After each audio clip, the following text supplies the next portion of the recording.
am ready now.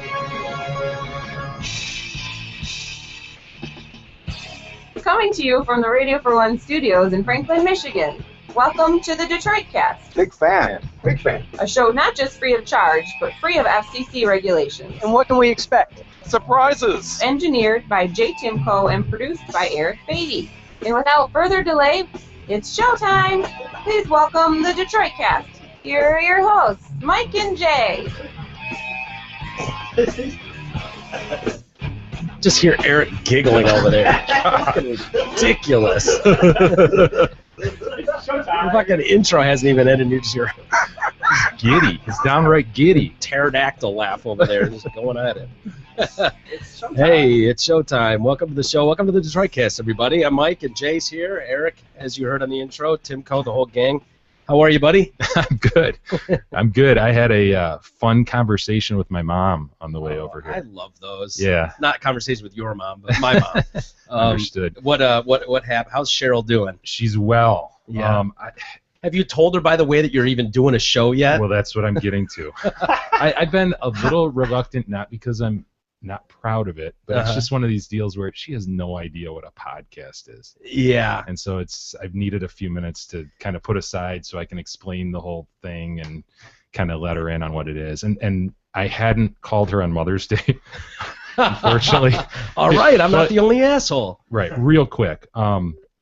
We were supposed to get together on Mother's Day. It fell through, so we planned for next Sunday, or this coming Sunday. Yeah. This coming Sunday, we need to do some work on the show, and so I was calling today to say, I'm sorry, we're gonna have to put that off, but happy Mother's Day. Yeah, it keeps getting pulled back. Yeah.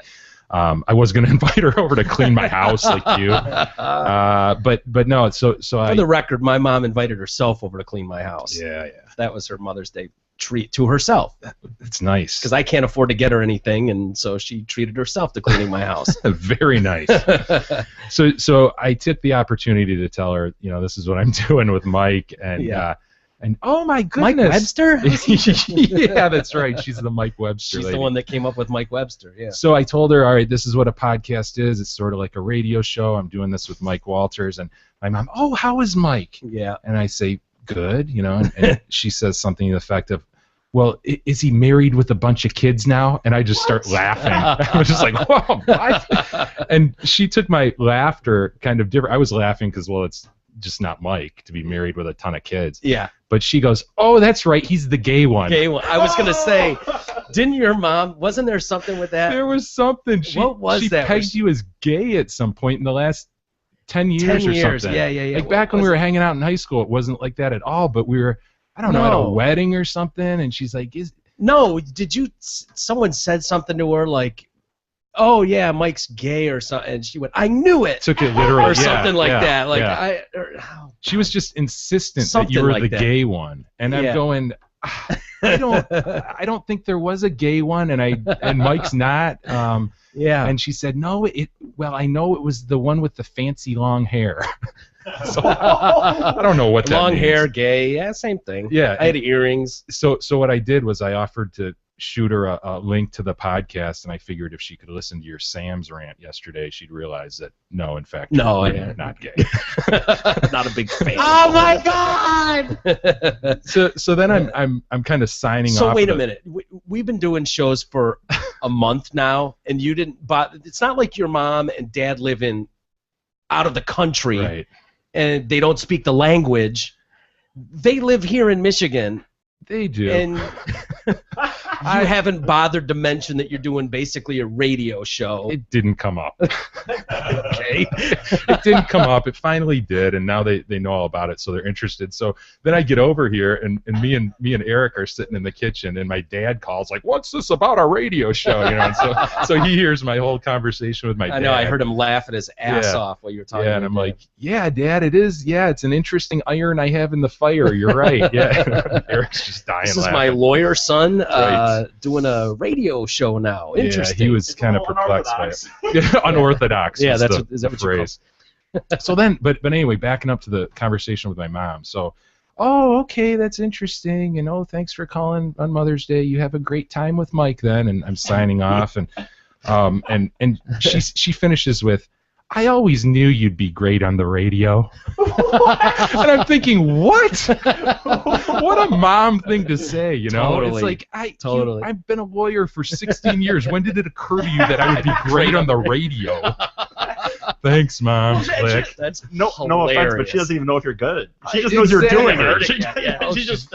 Just a mom assumption that I'm You're- great on the radio. I remember your mom always said that she always thought I was going to be an actor Yeah. or something. Yeah. Like I knew you were destined to be Yeah, you've just in got the that personality, spotlight. Mike. She used to say that when in high school. Yeah. So it doesn't surprise me. I knew my Jay would always be great on the radio. Whatever, Mom. It's hard because like your mom moms try so hard. My mom does, and your mom does, and I try to tell my mom as nicely as I can. Like, it's hard to get constructive criticism from your mom. Yeah. Like, our dads both will be. If your dad listens and goes, "Oh, that's a piece of shit," Yeah. he'll probably tell you. Yeah, for sure. He won't be that brutal about it, but he'll make it known that he's not a huge fan and probably won't be tuning in from now on. Your mom and my mom, they won't be able to be that way. And it's like I try to tell my mom, like, you're my mom. You don't count. Like, I can't get constructive criticism from you because you're my mom. The most you'll get would be like, oh, it was so good, but maybe if you couldn't talk about poop so much, Yeah. I don't know. Or maybe just go ahead. I don't know. Whatever you kids do. Whatever your you thing. want to do. That's just my take. And my mom's trying so hard to be like not known as that. Like, I'm capable of being an asshole like your dad is too. I can tell you it sucks. No, she's not. No, you're my mom. You can't. You have to be a fan. But that's good. Yeah, that got me started today, so That's that was funny. fun. Yeah. Well, how are they doing, by the way? Are they doing good? Oh, yeah, they're great. Yeah, my they're dad loving was coming- grandkids. Yeah, my dad was coming back from renewing his CCW license, so Yeah. fired up to talk. Nice. Well, tell them I said hello. Oh, I I'll will. say hello if they're listening now. Yeah. How about the Tigers? Did you catch the Tigers game? Well, it's weird. I wanted to talk about last night's game, but then they're just wrapping up a game right now as we speak. It's kind of weird, but Had a great trip to Baltimore, right? yeah, they sure did. And for those listening, they actually won today 7-5, and it got a little close there in the end. And wasn't it the Orioles who on Monday when the benches cleared Yeah. a little bit? So I guess there was a little payback in this one. Verlander threw behind someone, Cruz, and immediately the umpire's like calls both managers in and warns everybody. But anyway, the Tigers end up holding on to win, and like I said, it got close at the end, but 7-5 for that one. But last night, That was exciting. wow, what a game, man! And it was just one of those pitchers' duels. The Tigers gave up a run in the first inning, I think off a home run, but and then there was nothing for 8 innings. You get to the 9th inning, and it was just the way it unfolded was just awesome. They have the Orioles put the shift on for Avila, yeah, and he slaps a single into left, and they immediately put Rajai Davis in, and so everybody watching or in the stands knows he's going to steal second, and so they're pitching out, and it's just this cat and mouse game, and as you say, he has his oven mitt on. yeah, he's got this weird oven mitt, so I don't know if he was baking cookies in the dugout or Could have something, been. but it looked weird. Actually, I think we have some audio here of Rajai Davis taking second. Decided he was going to steal second, and almost didn't count. Thank God for instant replay. Here he goes. Here comes the throw, bouncing in. Tag. Oh, they called it out. Oh, I don't know. A one-hop throw to second. And Brad Ausmus trying to decide what to do here. Rajai not leaving. Looks like he might have got that hand in there. We'll see. Look at the left hand. It's the hand. Oh, he's safe. Yeah, he's there. He's going to beat that. And now we will get the challenge. And how did the challenge go? There's Cabrera reacting to the original call. Yeah, he's telling the crowd safe. Here we go. Uh-oh. Safe. Oh, the crowd's not going to like that. Awesome. So the call is overturned. Safe is the call. Steal for Rajai Davis. Yeah, it was a tough call, man. In one of the angles, he was definitely safe. They obviously made that call, but we've seen it in the NFL so many times where they need this overwhelming, conclusive evidence to change it. I was actually kind of surprised they overturned it. Anytime it bounces in, though, I think there might be an assumption that, you sure he's not safe? Yeah. You sure? We got to be really sure here. And he was, and they called him safe. Thank God. I mean, that would have been a game changer. The Tigers were calling it the biggest challenge so far. They've had some fortuitous ones this year. It's worked out for them well. It has worked out for them well. This one definitely was one of those just game-changing moments. To have a guy on second in the 9th inning, and then Don Kelly flies out, Kinsler flies out. So now you got 2 outs, guy on second, and Torrey Hunter at the plate, who draws one of the most exciting walks ever. Which this will go right into. All he wanted to do was get my ass on base and get Miguel Cabrera, who's waiting in the on-deck circle, to the plate. And so here's how that all played out. Torrey, a deep breath as he digs back in the box. He walked him. Hunter draws the walk, and guess who's coming up? Miguel Cabrera. Well, this is what you come to the ballpark for. You come to see a matchup like this with 2 on, 2 out. 1-run game of the 9th, and the best right-handed hitter in the game standing in the batter's box. Swinging a drive high and deep into left center field. That ball is back, and that ball is out of here. It's gone. A home run for Miguel Cabrera. The best has done it again. Oh, you beast. Rod loves it. Rod loves it. I see you, big fella. Amazing. He hung it and he drilled it. Wow. Clutch. Cash money right there, Miguel Cabrera. Has anybody ever been worth one of those big contracts that you see? I feel like Miguel Cabrera is actually worth the money. Mm-hmm. You know what I mean? When you're talking about a guy with making $150 million, it's like he's worth it. Yeah. Watching that game last night, it was like he's going to yick this ball. He's going to take this thing over the fence. And sure enough, and then one pitch later, Victor Martinez absolutely plants one. And it was interesting. They were talking about that before that. I guess in Camden Yards, they've got that wall out in right, which leads out onto the street. Mm-hmm. And what is that street called? You see the facade of the building in front. Yeah, exactly. Between the stadium and the building is a street. I always think of it with what's his name breaking the record for most games played in a row. Ripken, yeah. That wall, but they had the numbers up on the. Yeah. Remember that? Yep.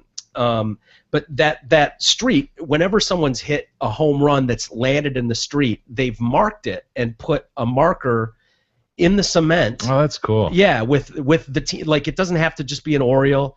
So the last Tiger to do it was Mickey Tettleton in 1992, and so they showed out there an inning before this. They showed the little circular, what looks like a baseball on the. I didn't see that. Yeah, on the ground outside with Mickey Tettleton with the date in 1992, Detroit Tigers, and then all these years later, 12 years later, Victor Martinez comes up and smokes one and actually puts it on the street. So he'll get a little plaque out there, I guess, too. It was really cool, though. I have a Mickey Tettleton bat. Did I ever tell you that? No. He gave me a bat after a game one time at Old Tiger. Mickey Tettleton? Yes. Really? It was funny. We were down in the Tiger Den. Remember when they had the Tiger Den seats or whatever? And like before the game, actually, they were playing the national anthem. I didn't have my hat. I had my hat on.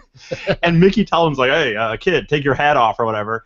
And then after the game, we're sitting there trying to get, and after the game, we're sitting there trying to get like an autograph or something, and all of a sudden, Mickey Tettleton walks out, he pulls out and gave me a game-used bat from that day. Really? Yeah. Do you still have it? Yeah. No shit. Bring it in. I want to see it. I will. It's awesome, dude. To this day, I freaking... Yeah, it's one of the coolest things I've ever gotten from a game, for sure. Yeah. Especially after disrespecting our country to be given a prize for it. I was like 7 years old. I was like 7. How are you going to learn your lesson if he rewards you when you screwed up that big? Well, and where was your dad to tell you to take your hat off, knucklehead? Standing there with his hat on next to him. There's Michael Fady worrying about 16-year-olds in high school. Gotta write that Beth girl back. Get on that. He forgets to take his hat off. Look, I don't know where I was. I was like, kid with his his hat bent sideways. Like, I was 7. I didn't really know the situation. I don't understand. I know, But You it know. was really cool. That I'll bring it in. I'll bring it in Tettleton's one tomorrow. of the guys who lived at the apartment complex that we used to Oh work at. yeah, Aldingbrook, yeah. We used to be groundskeepers at this luxury apartment complex in West Bloomfield. Yeah, like 15 and Drake. Yeah. And for Did whatever Tettleton reason, live there? I didn't remember Tettleton, Tony Phillips, Tony Phillips, I remember Travis big. Fryman, guys who were from out of town who just needed a place to lay their head a couple times a month would get places there. Dumars was there for a while, but Phillips, I remember, every now and then you'd have to go into their apartment to like escort like an exterminator in or somebody to service the dryers or something. They wanted an employee to escort them in. Yeah. So I remember going into Phillips' apartment, and it was just like completely bare of anything except like one couch, a chair, and a bunch of bats, baseball bats everywhere, and chew everywhere. Tins of chew everywhere. That's awesome. Man. I remember opening up one and taking a chew. Really? Tony Phillips chew. I remember it was a big deal. Like anytime those guys would throw anything out in the dumpsters. It was like, Tony Phillips threw this out. Wow. Tony Phillips wiped his ass with this. Yeah. That was a fun time, man. It's like a lifetime ago. It was, dude. I was in high school at the time. Exciting stuff for the Tigers, and they are absolutely on fire. It's starting to look right like the team, kind of a destiny. I know it's so early, but you get that feeling like, man, they're just cranking out these wins in dramatic fashion. It looks like people are having fun. It feels like an '84. There's definitely a feel when a team, whether it's the Pistons, when they've had their runs, and this Tigers, I know exactly what you were talking about when you said that. Like, this feels like this team is going to go start to finish in first place in this division. I mean, I think even was it the Twins coach the other day who was saying, like, well, the Tigers should probably win this division by 20 games. Oh, really? I didn't hear that. Gardner. Yeah, I think it was Minnesota. One of the coaches, which you never hear, you must be a damn good team if the other teams in the division are going, oh, yeah, good luck catching them. They're amazing. And hopefully some of this magic will rub off on the Pistons, and I think they maybe made some moves to get there, and it sounds like it's official. Yeah. Today it was all over the papers that Stan Van Gundy is coming to the Pistons, and pretty big move, man. He's going to be head coach as well as the head of player personnel. He's in charge of everything. Yeah. Like and it sounds like I think there's only 2 other coaches in all of the NBA with that much authority over all. Popovich in San Antonio, and then another one. The Clipper, Doc Rivers, right? Greg Popovich and Doc Rivers. Are the only other NBA coaches with full personnel control. But I was reading Wojo's article today in the Detroit News, and he was saying the Pistons probably wouldn't have been able to land him without that. By giving him full control, because it's pretty well known that Van Gundy's a warm weather guy. He likes California, Florida. He was in Miami and Orlando most of the time, right? Yeah. And Golden State has been after him since they got rid of Mark Jackson. Okay. So it came down to the Pistons and Golden State. He's a California guy, warm weather, and Golden State's a better team than the Pistons right now. Yeah. So it must have been a really nice looking offer for him to come to Detroit and the Pistons. That's pretty awesome. That says a lot. And it sounds like, anyway, from what the early reports are, 5 years, $35 million. And so what do you think? Sounds like good move to me. He's never won the big one, but he's had good success. And I don't pretend to be an NBA expert, but he seems to be respected and. Like I said, had some success with. Would he take that Orlando team to the final with very little? With nothing, Dwight Howard, and then just kind of some fill-ins around him. And it sounds like he's able to stand up to guys too. He stood up to Howard. Howard and Shaq. Yeah, in Orlando. I forgot about Shaq. Yeah, he had early Shaq. Yeah. It'll be. The Pistons needed to make a big move, and I think this counts. Yeah, going after a Van Gundy. It's so much more interesting and promising than them just bringing on, the next kind of guy retread that, doesn't have the full control and is just. I don't know. I can't even think of a name, but just another dude. Yeah. I mean, he's definitely well respected and should be able to turn it around. I think with the few pieces that they have some good pieces. They do. And the only thing that seems a little weird is he's been out for 2 years. Yeah. Like it's rare to see a guy disappear for a couple of years. Usually the retread, like you talk about, they bounce from team to team. It's like once you're in the frat, Yeah. you're in, and you just He's go. waiting for the right deal and waiting for that player Yeah. personnel control probably. Now, was he the one? I'm trying to remember who's the one that got screwed. I thought it was Van Gundy because he's got a brother, right? Jeff. Yeah, Van Gundy? Jeff, who looks nothing like him, but What? they're allegedly brothers. Am I getting this? I might be totally off on this. But I was thinking it might have been one of the Van Gundys that was the coach down in Miami when what's his name took over and put himself in as the coach. Pat Riley. Pat Yeah. Riley. Yeah. It might have been Van Gundy. It was him or his brother, I believe. And I remember Yeah. thinking, like, dude, he's gotten this far with this. You're going to take this away from him now and put yourself in there? Well- I thought it was Van Gundy. I could be wrong, but he's. I think I think I agree with you, but I wasn't. Yeah. He's got a great porn stash. He totally and, does. You know, so many people have likened him to the hedgehog. Yeah. Yeah. But I like Wojo's description. He mentions it in Dude, the article today, and I hilarious. remember him saying this for years. He's been saying he looks like a vacuum cleaner salesman. He really does. perfect. You know, Yeah. he doesn't look like an NBA coach. It was No. him, by the way. It was. Okay. him. Okay. Good. Yeah. The one thing is when you said about the Golden State, they're a better team than the Pistons. But I've heard a lot of people also say the fact the Pistons are in the East. Golden State is in the West. Yep. Who was the number two? There was 2 teams this year, Indiana and Miami, and the rest were kind of just eh. Yeah. So it'd be an easier rebuild than it No would be doubt. in True, Golden and State. Golden State is focused on the guards, whereas we've got potentially Big a men. very, very good center on Yeah. our hands in Drummond. Absolutely. So, And I think the Pistons don't meddle as much with executives. Like Golden State kind of has a reputation for okay. ownership kind of being nosing around in business of coaches, and coaches hate that shit. It's like, listen, you stay up there and you've hired me to do a job. Let me do it. I don't need you coming around here and telling me how to do things. So it's a big move. I didn't really see that coming. I guess they've been working on this for a couple weeks. And I love it I really too. do. I love it. I think it instantly gives credibility back to the Pistons Mm-hmm. with Dumars on the way, out, and they needed to make a move, and that's a huge move. It's great. I'm glad to see him do it. And I wonder how Magic Johnson feels about it. I'm sure he'd love to talk about that today, as opposed to.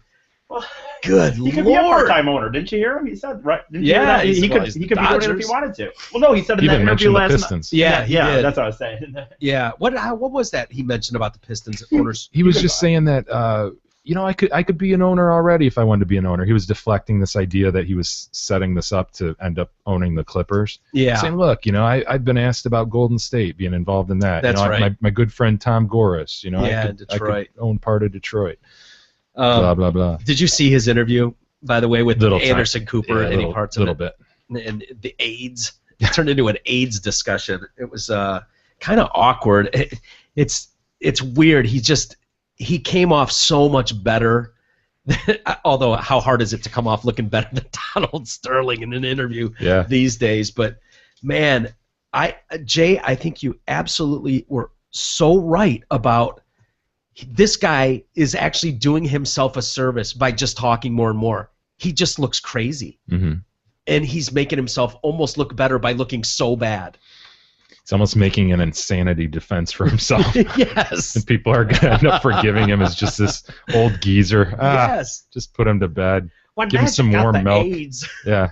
Oh, he just sounds so bad. And Magic Johnson was just going, I just pray for him. I'm just going to pray for him. I feel sorry for him. I feel bad for him. Did you hear any of the new tape that came out? I heard people talking about it. I haven't heard. It's another guy surreptitiously taping my man McDonald, right? What is the deal with this guy being taped by everybody? Can he wise up and realize, dude, every conversation you're having is probably being recorded, And stop. How about we stop saying racist things? How about we start there? At least for a while. Yeah.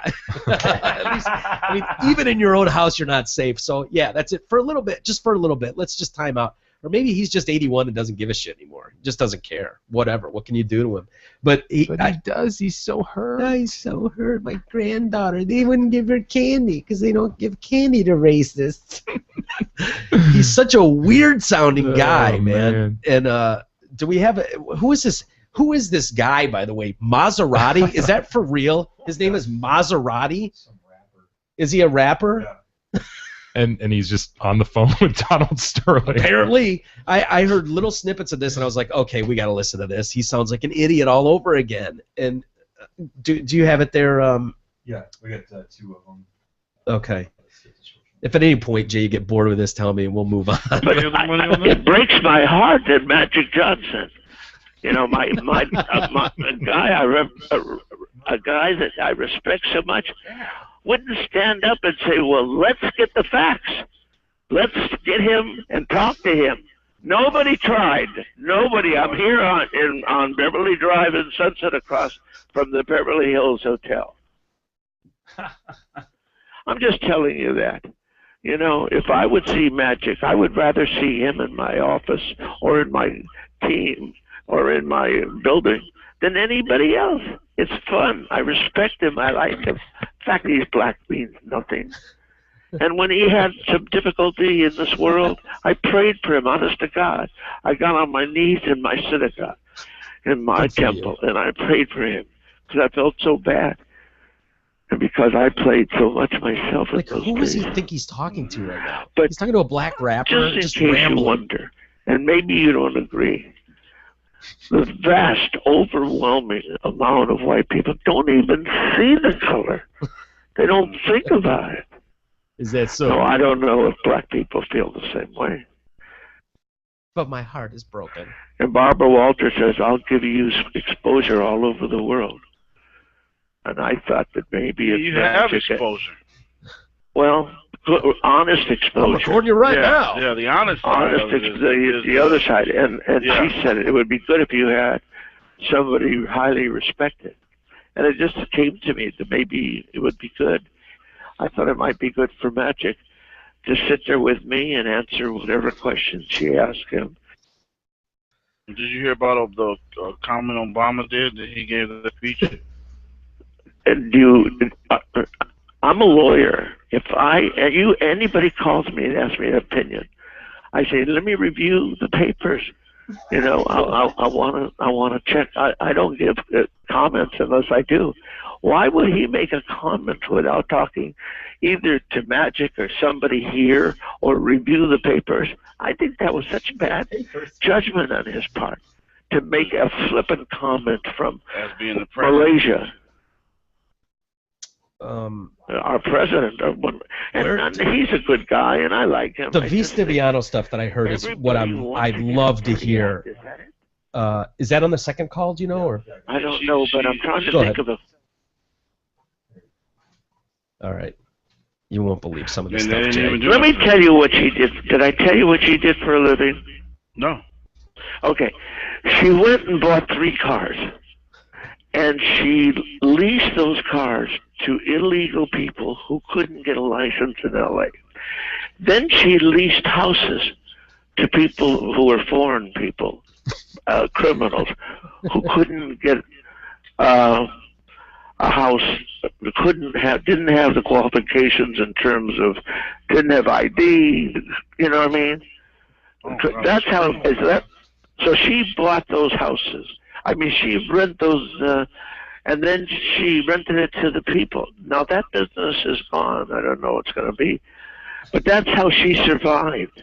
How did she get the money for the houses? That's a felony. What?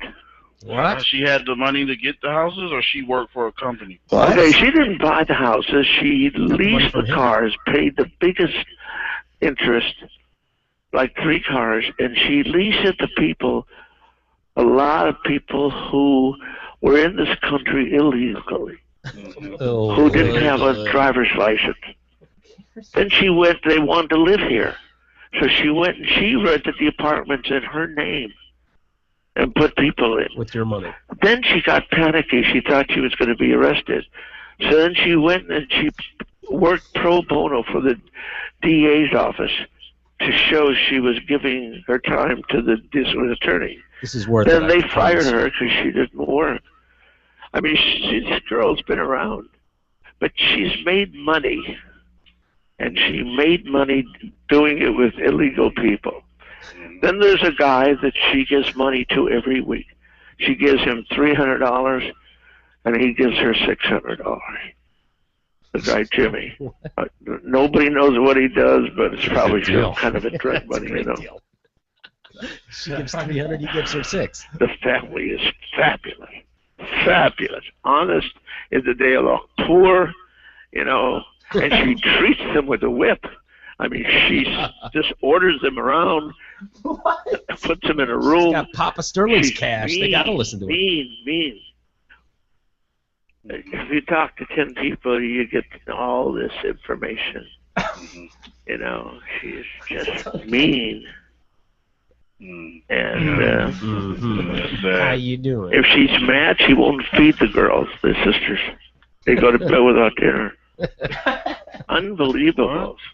What? Yeah, What kind of monster does that? she's a monster. Call her a monster. She's 30 years old, and she's the only one who's got money that she got from me. She never had it before, and she was going to wield power over everybody. Happens. Yeah. But she watches her steps so carefully. You know, she had my credit card. She ran into Neiman Marcus. She bought 3 or 4 pair of shoes, charged them to me just maybe minutes before I cut off all my cards. She's so sharp. So Neiman Marcus called me and they said, hey, they kicked back your credit for this one charge. 40, 50 bucks. She told me she had $60 in her pocket, but she lied so much. So she don't have any more money, you saying? No more money in She's got a advance. Ferrari and a Bentley. I mean, I would say anything on a tape to her, you know. She was sharp. Here we go. She was sharp. She's sharp. You're a lawyer. She's telling me, I need money. I want to go to USC and enroll, and I need money, and I need money, and I need money. And, you know, she never really got to college, but she's smart. This is an unbelievable matter. How a little telephone call could cause all this damage, all this media. Caused the damage, not the phone Isn't call. it crazy?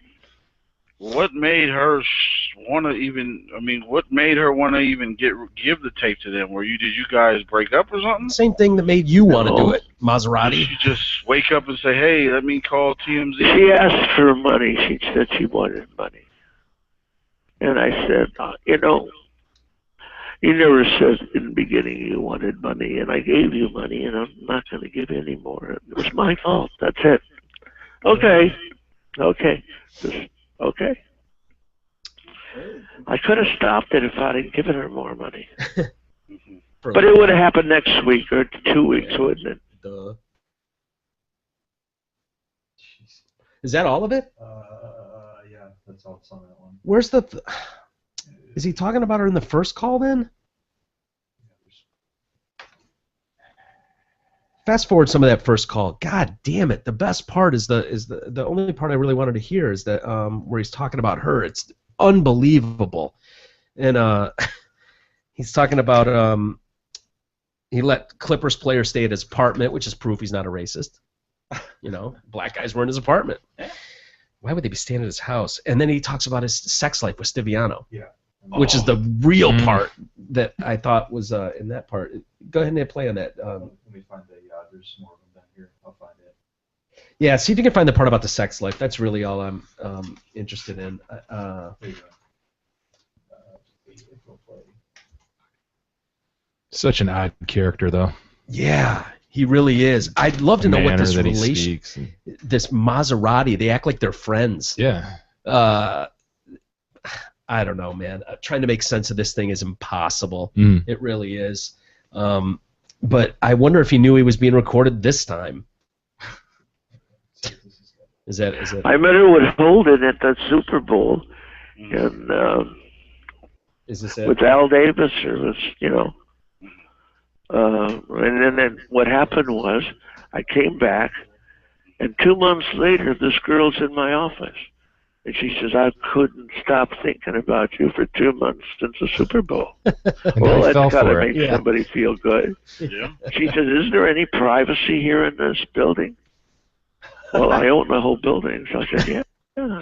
Well, she said, "Can we go and talk?" So she said, "Private. I want to be your friend." I said, "I don't need any friends." And she says, "Yeah, you need me." So she takes me into a room and she does her thing. And then she says, "Do you want to go for a walk?" And I said, "Okay." And so I walk with her to her car. And she says, "Well, what do you think? Do you think you need a friend?" Oh, why are you laughing? Yeah. I mean, you're not that smart. You get a girl to say all those things to you, and I'm sure you're going to follow her for a long way. Yeah, you're right. And especially if it's what you... Yeah. No, you're right. You make... I mean, we're not talking with amateurs here. I want to just prove what the facts are. I'm embarrassed that a man 80 years old would try to make it with a girl. I'm embarrassed, but I tried. No, you're right. And I did before. It wasn't easy. Let me tell you, it wasn't easy. But this chick is something else. Yeah. So I would say anything to her, and whatever. She was an animal, and to deal with her was even harder. Yeah. Listen, I'm telling you, she was hot. It took maybe an hour to get there, but it was hot. So why did I do it? Because I'm 80 years old now. No, I know, but I mean, everything you bought her from the car, she was everything, everything you did for her, and then for her to just come around and do this, I'm just... Well, she wanted more. And she said she was going to get it. Or bring me down. Here's how I felt, and if you can understand. Here's a poor girl, a Mexican girl, never had anything in her life, never had food, never Everybody's had clothes. defined the race And I or meet her, religion. she's got a fabulous body, and she loves to have sex, and she's just fun. And I think, well, what if I gave her some money? What if I helped her? And what if I helped her family? God was good to me. That's true. I want to do it, I did it. And her mother and I. You changed lives, basically. Basically, what you did was change the whole family's life. God. I changed the whole family's life. I changed it, and I wanted to. I hate to admit it in front of my wife. Getting, I guess, the rumors that she's got footage of you guys, having sex. No. She doesn't have that. So she's just trying to stir up more stuff. She may have Please don't me let in her a have bed, that. in a bed, but no, she doesn't have anything like that. No sex. The girl is sharp, very sharp. Yeah, sharp. And this guy's so amazing. And everybody in the world wants to f her. I'm telling you. No, we don't. No, we don't. There's another part too that I heard where he's like, yeah, I'd be talking to her and saying things. She'd be saying stuff, and I'm just thinking like, just show me that hole. I was like, what? Like, I wasn't even listening to her. She's just talking, and I'm just thinking, spread your legs and like. Oh my gosh. Yeah, he's incredible, man. He acts like she came up with this complicated scheme to bamboozle him. She came in and she slobbed his knob. Exactly. I mean, just as thousands of others have done to these billionaires or whomever. And he acts like, oh my, what was I to do? Yeah, she got me. God, I never saw it coming. It's just absurd. You need a friend. God. No, I don't. Yes, you do. Yeah. What was I to do? What would you do? You're not that smart. What would you do? Jeez. Yeah, she blew him. Okay. Something, man. Yeah. Oh my God. Well, I don't know. Again, man, I think he's only helping himself at this point. The Keep more talking, Donald. Keep talking. Don. You are a nutbag. Yeah, you're a total nutbag, and it shows itself every day. By the way, do you have any idea where Casey Kasem is, Jay? It's one of life's great mysteries right now. It sure is. Yeah. Wasn't that what the Scooby-Doo crew did? The mystery machine? Yeah, the mystery machine. They need to get the mystery machine out and find Casey. It sounds Scoob. Hey, Scoob. It just seems so weird. His kids don't know where he is, and now they're talking about him on some Indian reservation. On an Indian reservation. Yeah. Did you hear that? No. Yeah, that's Eric was telling me about that actually, that they think he's on some Indian reservation. But I feel bad for the guy because he's in like late stage dementia, and you shouldn't be able to just package a guy like that up and ship him somewhere. You know what I mean? Like, yeah, he's not making that call. I guarantee he's shouldn't be allowed to FedEx Casey Kasem. No. And you probably could. He wouldn't fight you. Is the problem? But just poke some holes in the box. Yeah, Poor exactly. guy. Yeah. And then you were telling me, Jay, about who was it? Clay Aiken. Mr. Yeah. Clay Aiken. There's a primary election, a congressional primary, Democratic congressional primary in North Carolina yesterday. Okay. And Clay Aiken won this thing by fewer than 400 votes. So we all remember Clay Aiken from American Idol. He's the guy. Yeah. Yeah. And has since just looked really weird. He's gotten all sorts of work done, and he does look weird. Really weird looks, but he's oh my God. He's into politics now, and he won his primary by less than 400 votes. But here's the kicker, dude. He beat a dead guy. His opponent died on Monday. What? His opponent died on Monday, dude, and he only won by 400 votes. How? Everybody was still like, no way. No way is Clay Aiken representing us. So they just kept voting for the dead guy. Wow. So they really did vote for the dead guy? What? And he just died, didn't he? He died. It was a sudden death on Monday. Yeah. Does anyone know where Aiken was during this sudden death?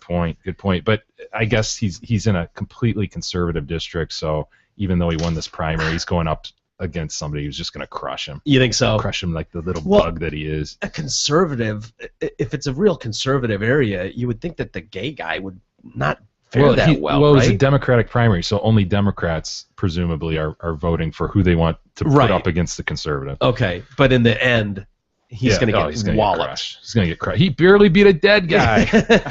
But I'd vote for the dead guy, just to say I voted for the dead guy. I think a lot of people did that probably. Yeah. I didn't even know Clay Aiken was into politics. Dude, I had heard that, and then when I saw this headline about beating a dead guy. Yeah, well. What a joke. Yeah, have you do you and Gab ever go to movies anymore? Do you guys ever get out? I know with kids it's probably hard. We don't. We'll go to the occasional kid movie and kind of sit there and fall asleep while the kids enjoy it. But is that brutal? Some of them are decent. I'm sure you've heard from some adult, like, this Lego movie is pretty good. I always hear some adult kind of. People talk about Frozen was all a the big time. one, yeah. That was good. I didn't see it, but a lot of adults like that one. Yeah. They're smart. They know a bunch of adults are sitting there going, oh crap, and so they throw a little bit of adult humor in that. The adults will get, the kids won't. Right. And it's all right. I was excited. I don't know if you're a fan of Family Guy or The Simpsons. A little bit. Yeah. It was announced yesterday. I saw that they're doing a combo episode. Calling it The Simpsons Guy. Really? And they're doing an hour-long Family Guy Simpsons special. Wow. Yeah. Nice. How kick-ass is that? Nice. I guess it's next season, or I think. Don't quote me on that, Eric. It's I don't know about it. I can't believe I don't know about it, but it's got to be because it takes 8 months to make a Simpsons episode. They're completely different makers, right? Yeah. Yeah. Oh yeah. Matt Groening does The Simpsons, and exactly. all those guys, the Genes and Al Jeans, and then Seth MacFarlane and his team. Right. Yeah, does the Family Guy. That'll be cool. But the reason I bring it up is Neighbors. That movie Neighbors is huge right now in theaters. And it got us looking at this story here about this guy. Very similar thing. In fact, he's making claims like the movie is stealing some real life things from him. Got the idea from him. From him, yeah. I guess he lives in California near Berkeley, and is a real life Neighbors type of thing where his house is positioned near a fraternity or something, or next door to a fraternity, and I guess there's all kinds of problems there. Used rubbers around on his lawn, and people, you can imagine the mayhem going on here for poor Paul Geisels in his house, sandwiched in between two Berkeley frat houses. Oh my gosh, Wild right in party. between. Yeah. Betwixt. Yeah. So move. Why wouldn't you just move? Seriously. You know what I mean? But I thought maybe we could call him. You guys want to call him up? Yeah. The Geisel household. See if they're partying. And I wonder if they've seen the movie too. But it sounded like a real life neighbor, so maybe why don't we give him a call? Do we have any music? You know you make me wanna keep my hands up and That's right. Otis Day in the Nights. Don't forget to say you will. Don't forget to say yeah. Say you will. Say it right now, baby. Say you will.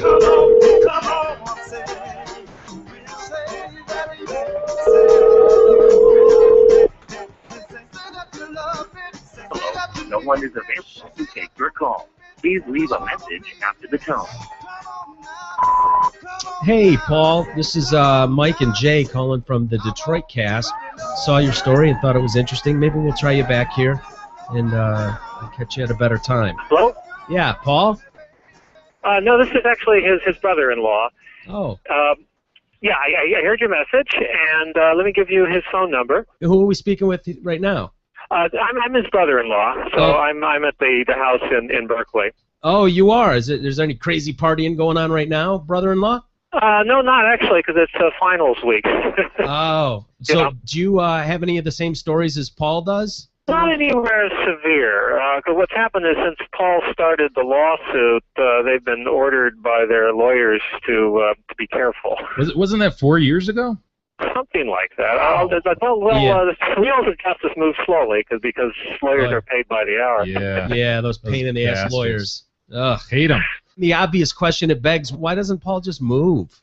Here's the thing, is that this house has been in the family for something like 80 years. Yeah. And we were here first, and Paul's ex-military man, and he was taught that you don't just run when things start getting bad. That's the time when you start you fight back for what's yours. Stand your ground. Sue them. Yeah.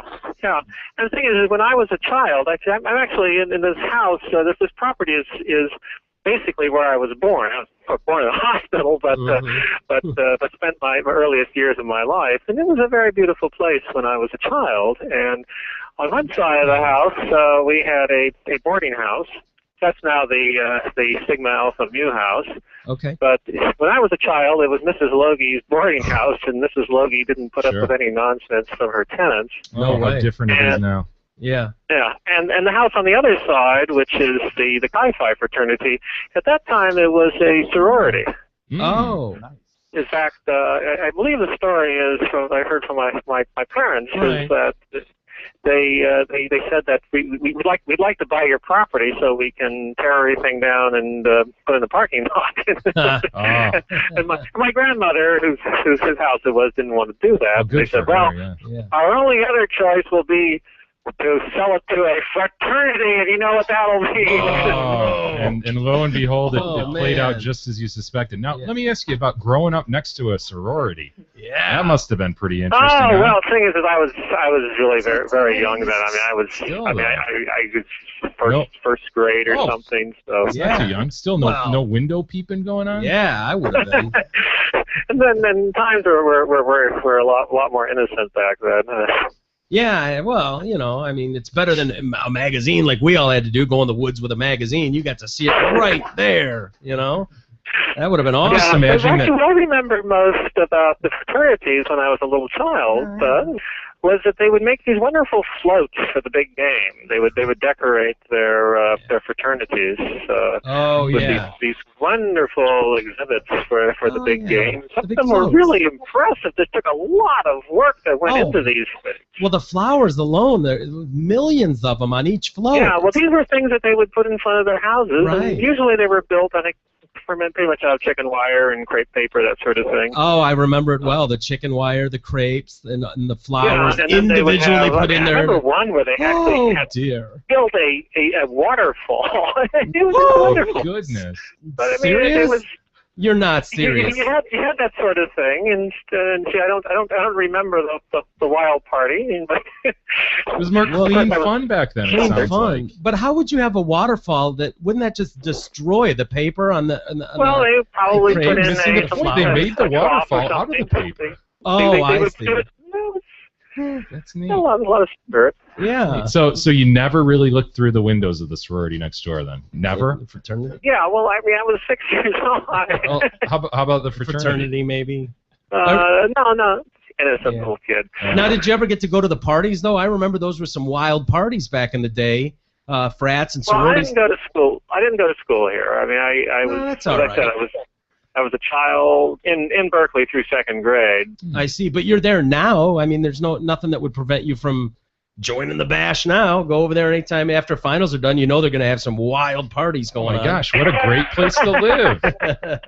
You know. Well, the French have a saying, "J'ai passé l'âge pour faire cela." I'm too old for that sort of thing. Thinking the same thing. Oh no. And that might be a way to mend fences, so to speak. Yeah. You know, just break a little bread together, have a beer together. Yeah. I'm sure we could find common ground. Well, the problem is that I've hit the age where what you're looking for is peace and quiet. Yeah. Probably gonna have to move if you're gonna really want that. Yeah. Unfortunately, or make them right move. Now, I I'm don't kind know. of acting as caretaker because I mean it's still family property, and right. my mother is very frail, and they live nearby, and I go up there every morning. I leave the house, I walk up to my parents and make them breakfast, get my mother started in the morning. Fascinating. What's the wildest thing you guys have seen over there, whether Paul's told you or that you witnessed for yourself? I mean, guys up on the roof whizzing down on the ground, or I thought I read something that Paul was talking about a lot of used condoms on the property. Yeah, you've seen that. Yeah, once we found some, unfortunately, some used underwear on the property. What? Oh my goodness. How do you know it was used? You could tell it was used. It was pretty disgusting there. Well, here's the thing: is they have these parties, and you have far more people at the parties than you possibly have bathroom facilities for. Sure. Yes. So they end up on your yard. So they have to go out, and so it's the security cameras that catch the guys skating through the fence. Oh no! I bet that's hilarious. Here's a funny one. There were a couple of guys, and one of them was getting ready to go through the fence, and his buddy said, "Better not do that. You'll end up on the internet." Sure, on the video, yeah. Yeah. So they know about that video camera. They probably don't care though. Now, have you guys seen? Here's what we were thinking of. If this incident with the underwear happened again, we would put up one of those little signs like you see on people's lawns, where you have a dog pooping with a big red X through it. Sure. That'll show them. That would show them for sure. Yeah. But it would be a cow student instead. Yes. Yes. Circle my slash. gosh. This is full on war. Yeah, this is war. This is Wow. ugly. You ever think about going over there and taking a nice dump on their lawn, seeing how they like it? They're outnumbered. I mean, you have if you're going to pick a fight, you better be sure you're going to be able to win that fight. That's true. Probably one of the most exciting things actually wasn't having to do with the fraternities themselves, but this was I think it was last Christmas, and a whole bunch of police cars pulled up at the sorority across the street, and there was some intruder had gotten in there. Whoa. So Exciting. they got him out. It's Beating probably off someone him? just looking for food or something. Oh my! Yeah. So you have sorority right across the street too. My God, you're right across the landlocked. street. Yeah, you're living the dream. Most guys would love this. You got Party Central across the street here with the guys, and then you got the girls right there too. What's Yeah, not but to I'm a love? computer engineer. I have to think for a living, and I can't think if it's a lot of noise. Yeah, that's true. Surprises. Trying to work from home with that commotion around. Yeah. That's- oh. Mayhem. Well, most of the time it's okay. I mean, during the week. But you get a football Saturday. It's going to be noisy all day, and Yeah. I'm afraid to say that we kind of hope that the Bears lose so that the party isn't as intense. Yeah, so they're bummed out. Terrible thing to say, but it's true. Were you around for the band is on the field? The band is on the field game. Do you remember that? Don't remember that now. Oh, it's one of the greatest plays in college football Stanford, history. Cal Bears. What the band? You don't remember that game for real? Oh yeah, I remember that, but no, we weren't here for that. No. Yeah. Well, what's the end game here? Where are you going to get with this? It Yeah, just what are you sounds like suing- a full-time job. Well, keeping the up thing with is I kind of take the philosophy of muddling through each day one at a time. Yeah. I mean, we're So basically what we'd like to see is for fraternities to actually be responsible organizations. Oh, that's not going to. Good luck with yeah, that. That's Just not. a bunch No, of no, that's really yeah. asking Well, a the lot. thing is that if you look across the country, things kind of are changing in this direction because there have been so Oh, yeah, the many pussification of- cases. So you're starting to see that you can't just say, oh, there's a few boys doing a few things because you're Boys will starting be to boys, see, right? Yeah. Well, you see these things, and at some Thanks, point, you can't afford the insurance anymore. You know, 'cause Sure, the sure. risk is so high. Well, if they're just making noise though and having some fun and throwing some used rubbers Well, on your there's- lawn, I mean, I there's don't a know that guy- that's really over the line. I don't know that they're going to get their charter revoked or arrested over that. I mean, it might gum up your lawnmower, but I don't know. I just don't know that getting some sort of order from the court saying they'll be more responsible is really going to happen or help you in the long run. I think you're going to have to move. Talk to Paul. But the thing is for example, one of the fraternities up the hill a few years ago, there was a student who was either climbing up or climbing down the drain pipe, and the drain pipe pulled off the wall, and the young man hit the ground, and I think he's still a vegetable. Okay, so that's not relevant to what we're. No, not okay. immediate. Well, it's just story. it's part of the whole system, and Part of the you just narrative. Yeah. push Paints Paul's a play picture. button, and you can just listen. I will. Now, have you guys seen the movie Neighbors, the new Seth Rogen? No, I've heard of it. I think I'm too horrified. Well, it sounds like this might be another inroad. It sounded to me like Paul might be looking to sue the movie makers or something. He's saying No, that they've actually, kind he of is just taken his story. delighted that they're bringing this to light, and he actually believes that they've been getting material from his website. Yeah, so Yeah. it sounds like he might be setting up his own maybe lawsuit against the movie makers, right? Looking to. Oh, here, look. You never know. Why not? Who knows? Yeah, Right? you never know. I'll let him speak for himself. Yeah. Okay. Yeah. Well, brother-in-law, I appreciate you taking the time to talk with us. We really do, and it's a Okay, fascinating thank you. story. Yeah, we'll give Paul a call. Yeah. Good luck to you. Okay. Yeah. Good luck. All right, pal. Take care. It's unbelievable. What was he, by the way? Is he just a nerd? Is that what it is? I couldn't tell if he was. Yeah, he was a computer tech guy. Or Yeah, something, he's just right? kind of Sorry, nerdy. Tinto. Yeah.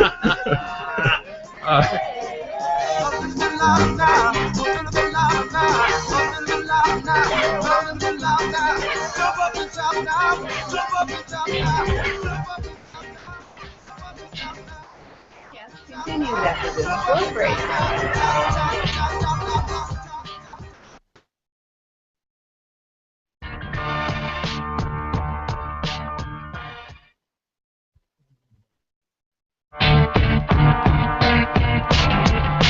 The Detroit Cast continues after this short break.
The Detroit Cast continues now, bitches.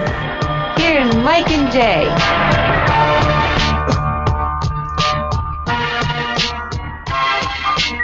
All right, welcome back to the Detroit Cast on a Wednesday, the Wednesday edition of the Detroit Cast. Mike and Jay here, Eric and Timko. You know, and brother-in-law had a little bit of Eric in him, didn't he? A little bit of Eric? No. Just some of his. Wow. He was a little animated, no doubt about it. Do you think he was better than what we would have gotten out of who we tried to call, Paul? Yeah, I do, frankly. Yeah. That dude, I still can't figure out what he was, and I guess he was just a nerd. Yeah, he was. Big old nerd, but yeah, that was fun. What do you do in that situation? Just move, right? Dude, you got to. That guy's screwed. You're not gonna. What are you gonna get an order from the court? You know, and they're gonna violate it, and they're gonna continue college to. Kids, and so they're just gonna keep drinking, and as we would have done. Oh, I would have drank off. a beer and pissed on the or something like on the orders. You know what I mean? Just something ridiculous. You wouldn't care. Get a ticket, whatever. Yeah, you can't be in a college town and expect that. Keep it down over there. They're absolutely locked in by sororities and fraternities. Yeah, you're done. You know, the place I lived up at State, the house I lived in, there were regular residents, maybe 5 houses down, and I lived on Gunson, you know, where a lot of those riots took place. It was before those took place, but very popular road there right off Grand River, and I always felt bad, you know, the little old lady 5 houses down, like, really? You're still? And she probably just lived there for 50 years, you know? Well, when I first got into radio and was in East Lansing off of MAC, MAC, I lived with 3 other guys in like one of those 4-bedroom apartment type places, townhouses, right there in the middle of campus, and it was walking. I had my hog, my moped. I remember the hog. Yeah, I had the hog, and I would take the moped with a case of beer between my legs up to the radio station. And then I could literally walk there in the summer from my apartment to the station, and it was weird, but because it was like a regular neighborhood, especially almost. in the summer. If you were there in the summer, you'd see the regular families come out, and it was like, whoa. And a lot of the students would be gone there. Yeah, it was weird though, because it's not like Michigan State just popped up. Right. State's been there for quite a while. Yeah, like who moves in there? Like, oh, this is where we're gonna set up shop. Yeah, raise a family, damn it. Yeah, this is where it goes down. I mean, it was a party every day. Yeah. Every day. Trying to teach your daughter how to ride her bike, and some assholes on his hog. It wouldn't be you, but hey, Eric. It's too soon, man. It was a literal block party, like every day of the week, though. Dude, I don't get it. You know, I always felt bad for the little old lady. Yeah, man. but there was always a little old lady like next door. Yeah. Like, hi guys. It was like, you realize you're on campus at Michigan State University, right? You I don't know think that. they do. How could they not? It's just weird to me. But anyway, but that guy definitely sounded like a big old nerd, and thank God for the big old nerds of the world. I don't know if you saw this, but they found a new shrimp. What we think of as food, but fossilized, 16 million years old. How do they know that? How do they date the thing at 16 million years old? Nerds. Dork. But these scientists, nerds as I call them. Timko goes, carbon dating. What else? How do we know that? What else? What are you, stupid? Carbon dating. I understand that, and you're right to a degree, but how do they know it's not 14.5 million years old? Because 1.5 million years is kind of a long time. Yeah, and hey, smart guy, explain carbon dating in a sentence. What the fuck is carbon dating? Yeah, you just throw it out there. You just throw it out there without your Google search. You can't do it. Well, next show. Scientists have found a fossil at least 16 million years old of a female shrimp-like creature with. This is the reason I found this story interesting. With enormous, their words, not mine, enormous fossilized sperm in her reproductive tract. What? It's a unique example of a female that copulated just before she died and started to turn to stone. So this chick got it on, took a huge load. It was apparently enough to kill her, and she died. And they say this fossil is a display of ancient sex with gargantuan sperm. They're infatuated with this huge load. Gargantuan. Imagine the delight of these nerdy scientists. Oh my gosh! Look at it. I think it is. It is. Why they copulated just before? And how do they know it was just before? Carbon dating, mister, over there? Do we have any ideas? Tim Trying to figure it out? Frantically Googling. I'm typing a bio. No, I just figured you'd know, Mr. Carbon Dating. I figured you'd have an answer as to how they know it died right after It's all it took that a half-life load. crap, right? The atoms and the half-life. Well, Probably because the amount of the load was just too much. Oh, for her, so- overbearing, Yeah, so killed it. Fallopian tubes burst. She's done. Well, the fossil specimens were discovered in an Australian cave where I guess they've got all these bats roosted millions of years ago. Again, how they know that? Carbon dating, I suppose. But the scientists found 4 fossilized female mussel shrimp and 1 male mussel shrimp with sperm in their bodies. Okay? Some of the oldest fossilized sperm found to date. When they examined the fossilized male, we almost couldn't believe our eyes. The animal was replete with sperm that looked like little ropes, exactly how modern giant sperm look. They're so excited. They are. They're Yeah. super excited. They sound just like that dude we just talked to. Oh, it's wonderful. Whoa. The mussel shrimp may be small, but the modern male is mighty, producing giant sperm that can be 4 times longer than the animal itself. And what did they say? It was 1 on 4? They found 1 1 male on before? 4. Yeah, this dude was. Well done, my friend. Yeah, and dude, giant sperm that can be 4 times the size of him. What? That's awesome. I'm jealous. I wish I was a shrimp. Wow. Only a handful of other animals, including some flies and moths, make giant sperm, whose purpose is still unclear. Well, bragging rights, obviously. I mean, what else could it be? I mean, wouldn't you brag if you were... Dude, if we were able to blow a load that was 4 times the size of us, yeah, bragging rights. That's the only thing I can think of. But yeah, pretty impressive. You want to see it? They actually have a photo of it.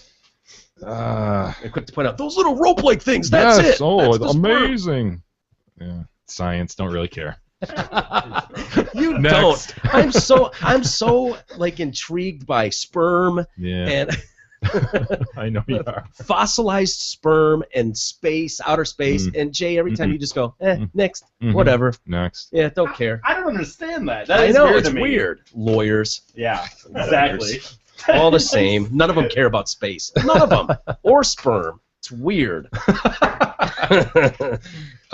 Did you see this? I know you have these. What are they? Fezzes? These fez-wearing drug dealers. Fez-wearing fugitives. Yes. Three guys who are about to get convicted for big-time drug offenses in federal court. Yeah. Fled before the juries rendered the verdicts, or they were about to be announced, and they just didn't show up to court that day. Yeah. They were out on bond, and I think had tethers on. Yeah. But they just cut the tethers Cut 'em and off. went. Yeah, it's weird to me. The judge is livid. Yeah. He's just super pissed. But I don't know enough about this stuff, obviously, to know why would he be mad at them? Isn't he partly responsible too? Well, magistrate judges were responsible for issuing the bonds. A magistrate is kind of like an assistant judge. So to speak. Lower judge. If you get a speeding ticket, you go in front of a magistrate sometimes. Federal magistrates are different. Still big time. But, Okay. But they handle a lot more of the day-to-day stuff, like issuing bonds and other things. And so okay. It looks like from his quotes that he was kind of like, wow, I wasn't responsible for this. Who did this, Yeah, and that's what I didn't understand, like why he wouldn't have been responsible. And you're saying that a magistrate, not a lower, but someone other than him, I would have judge, so to speak. Okay. But the weird thing is all 3 of the judges that are mentioned here are really good judges. They are. Yeah, You know them? I know them all. And, Really? They're good judges, and it sounds like in reading the story that there's kind of a norm as to what prosecutors seek in that district in terms of bond and so forth, and it sounded like, given these guys' background and stuff, that's the bond they fell that into the category. that they requested, and they didn't really request anything higher, and so the magistrate was like, yeah, okay, you know. Just fell into the par for the course thing and kind of slipped through. Well, you're dealing with guys who have millions of dollars, access to millions of dollars, were responsible for, I mean, kilos and kilos, tons of heroin and coke, and I mean, big time stuff. And it sounds like when they went into their house, it's like it's one of those situations where they don't there's so much money they're running out of places to put it. Yeah, I read that it's too. Stuffed everywhere and falling out of the walls. Yeah, the prosecutor in his opening statement was kind of describing for the jury how they came upon this house, and like you say, just stuffed everywhere. It's like they ran out of places. It's coming out from under the TV stand. Yeah. You know, behind under the nightstand, all this stuff. Just millions and millions of dollars. But the other interesting point about this story is these dudes were wearing fezzes during the trial. And if anybody can't picture a fez, it's basically what Mr. Cunningham wore on Happy Days when he went to be the Grand Poobah. Grand Poobah. Yeah. I was going to say the monkey when he the little monkeys when they're little organ grinder guys. The organ grinding monkeys. Yeah, but that's even better, dude. The Grand Mr. Poobah. Cunningham. Yeah. Or Fred and Barney minus the horns at the water buffaloes. Order of the water buffalo. Yeah. Yeah, so these guys they claimed that that dude looks so awesome. Weird on the right. Totally weird. They're wearing these like fezzes, chef hats looking things with tassels, and they told the judge that it was a religious kind of accommodation thing. What's the organization? Some Moorish church? Moorish Science Temple of America. Yeah. According to court filings, not subject to U.S. laws. Okay. But that's what they claim. They're supposedly members of this Moorish Science Temple of America, and according to court filings, not subject to U.S. laws. But what does that really mean? Obviously, they're subject to U.S. laws. They're in court. Well, yeah, they should be. There's certain decorum. There's Timko pulled up the Grand Poobah. That's awesome, man. Yeah, it's got the leopard skin going. Mr. C, I love him.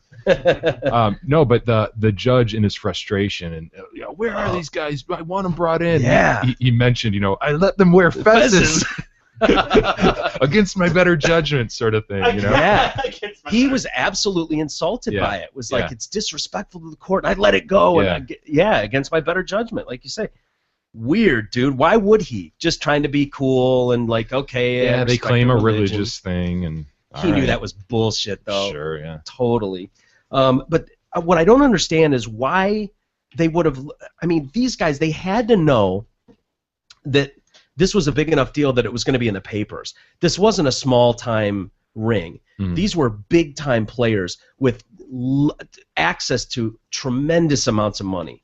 And why you would let those guys out on $10,000 bonds, and I don't know what unsecured means versus like I don't even know what all that. It allows you to means. pay a percentage of it. 10%. Yeah, but again, I think it just goes back to what the norm is in that district, where the prosecutor they look at the crime and they go, all right, it fits this, and that's what they present, and I totally understand that. I do, but it doesn't make practical sense. But what's the norm, though? How is that the norm ever? You're talking about massive drug rings, right? If there's ever an opportunity or a reason to kind of hold on to somebody, incarcerate them until their trial, this might be it, right? Absolutely. And so these guys played ball. It sounds like through the trial. It was a 2-week trial. They played ball for it, wearing their tether and hanging out home. Their fezzes. In their fezzes. And then as soon as it was announced, like, oh, we've got a verdict, snip. Yeah. They took the GPS monitoring system off, and bye-bye, gone. What if they were found not guilty?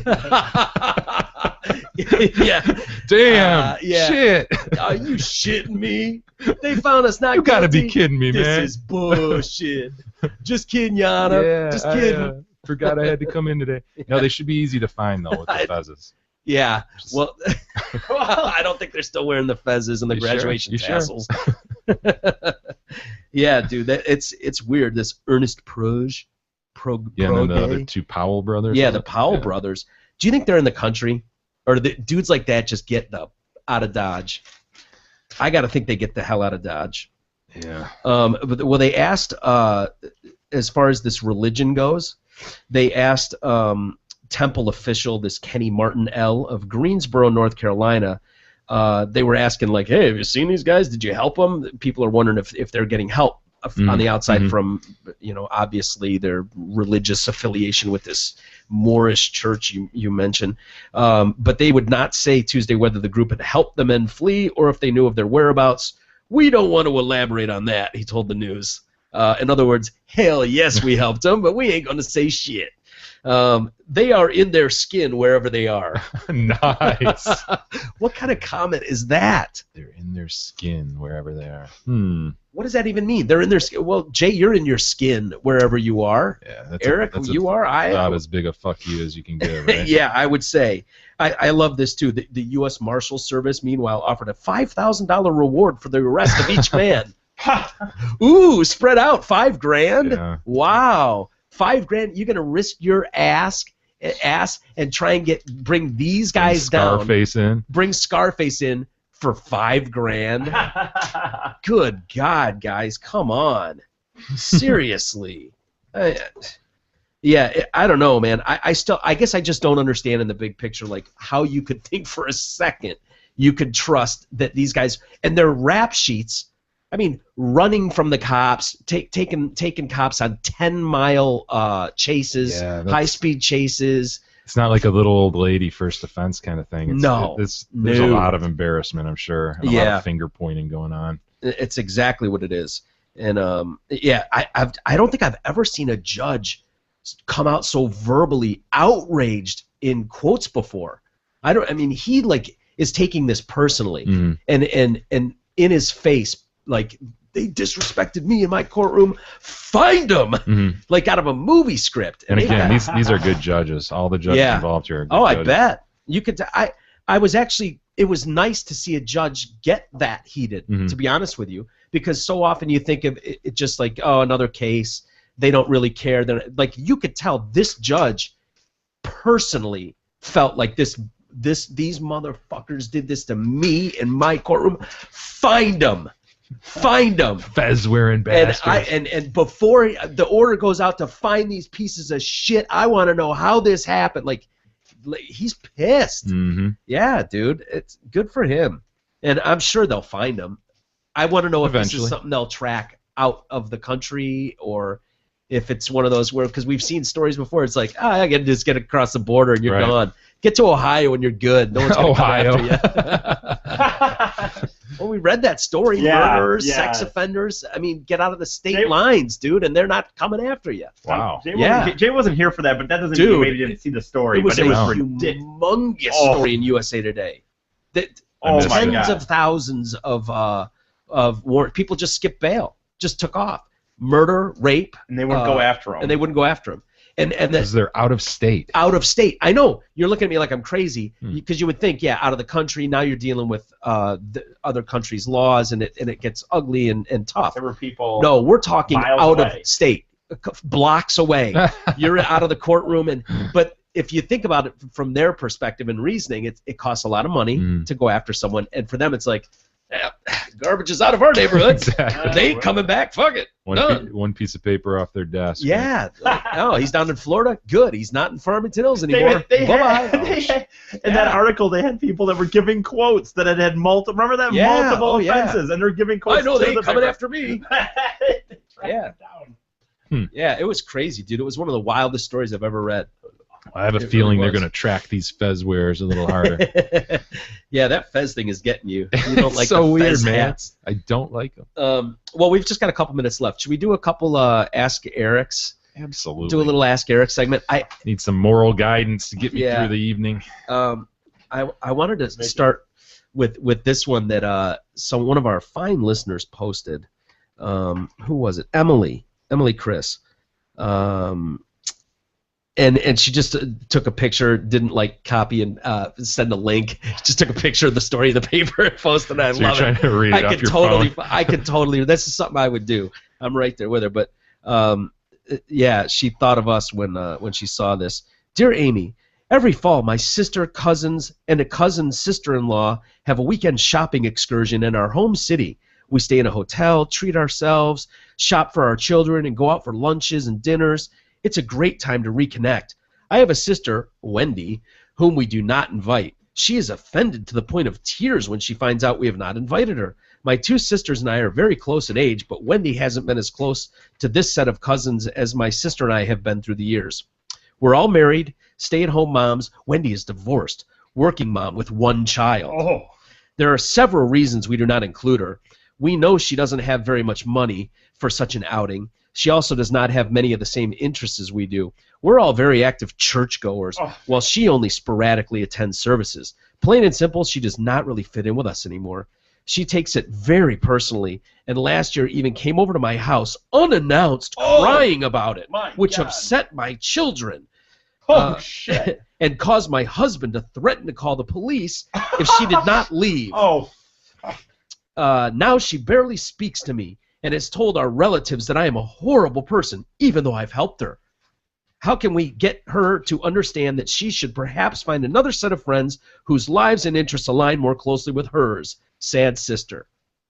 I wonder where the help is. I guess she says he's helped her. Is that it? Must be. I hope she's not referring to this.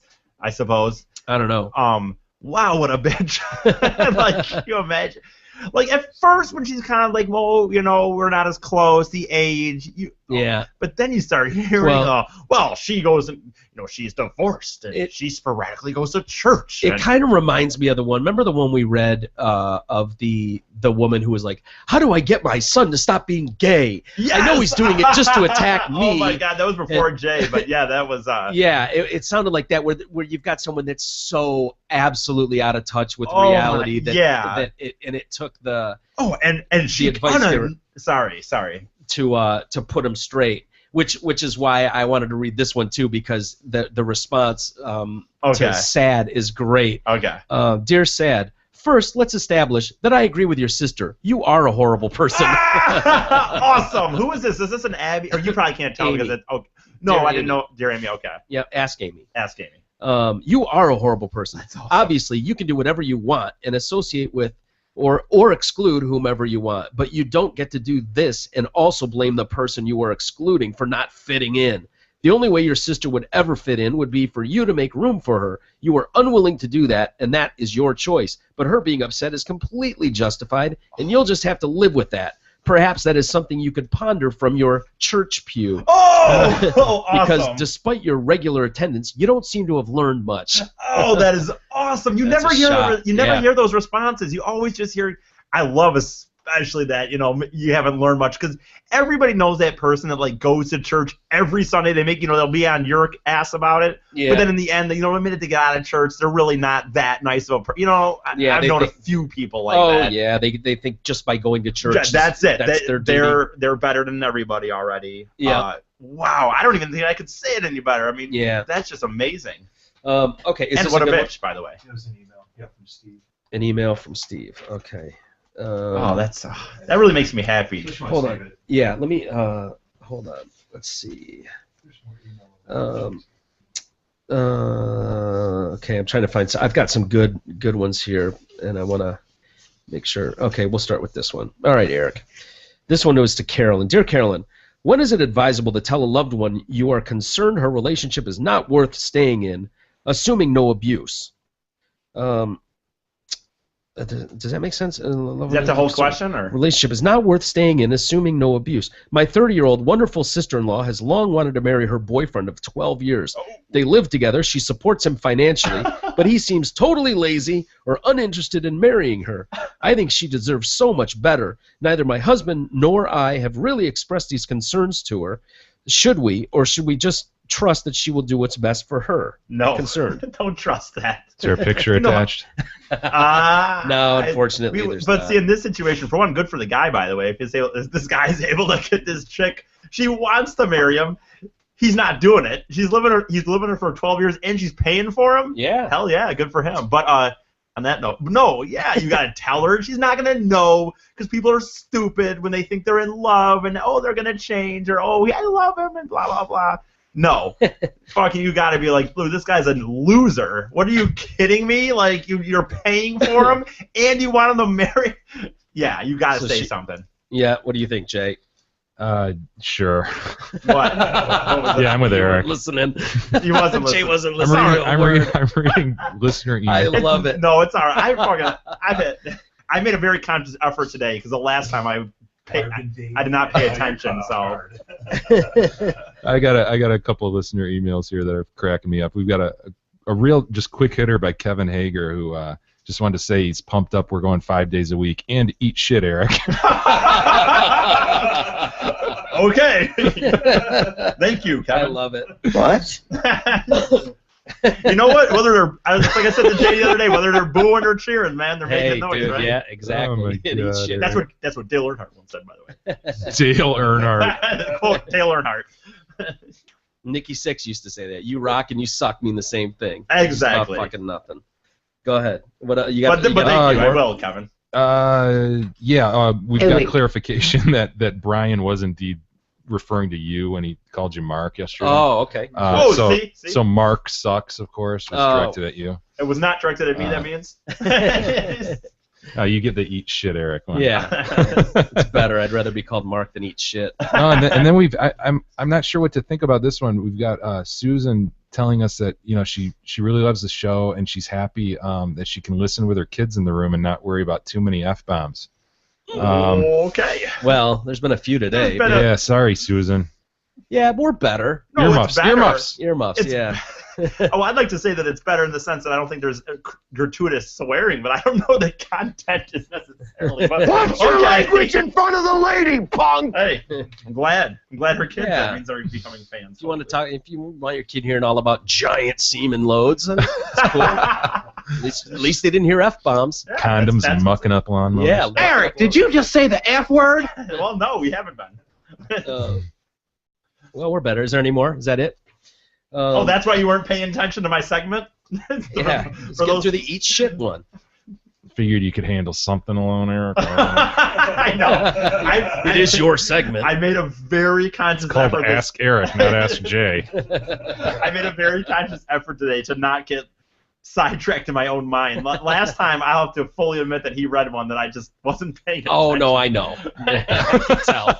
I can tell when you're not listening, which is amazing to me when we're doing a segment on a radio show for you. We're looking right at him, and like right in his eyes. Yeah, and reading he's something. looking at us. And it's not like we're looking for like it's directed at you, for you, about you, and expecting that at the end of this sentence, your opinion is going to be needed. You're gonna have an answer. And like every time. We're not asking a math problem. No, no. I know. We're just asking for an opinion. I have such a hard time sometimes getting lost. Literally, the littlest thing. You could be reading that and like, a freaking little blue bird could be out the window, and all of a sudden, there's a bird. Oh, I'm going. What am I doing tonight? And so then I'm gone at that point. Holy shit, dude.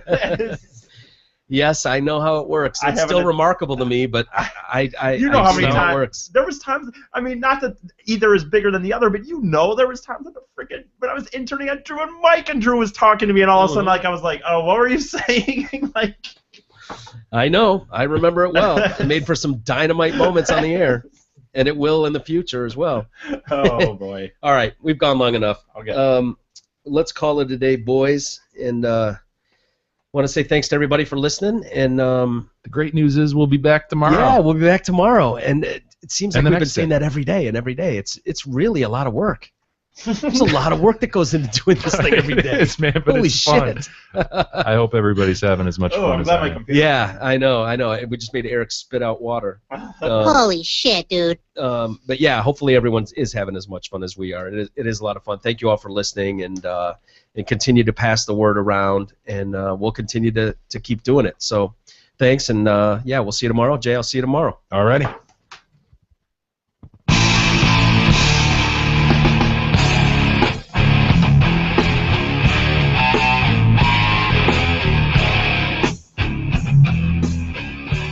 You've been listening to the Detroit Cast with your hosts, Mike and Jay. From all of us at Radio for One Studios, thank you for listening. And as always, thank you, Detroit. Listen, sugar.